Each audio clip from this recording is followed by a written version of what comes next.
مرحبا بسيدي رشيد. الله يبارك فيك. بعدا ايفنت بالاس، اليوم العرض ديال الفيلم الطابع بالاسبانيونيه سوتيتري اون اسبانيول، غنقدموه بشراكه مع العربيه اللي كنشكروها بزاف لانها كتساعدنا في التنظيم ديال هاد التظاهرات.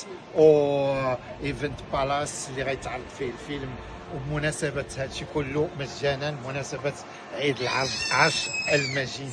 سي خالد شكرا، والما ديالو سلام. الله يحفظك. السلام عليكم. الله عليك.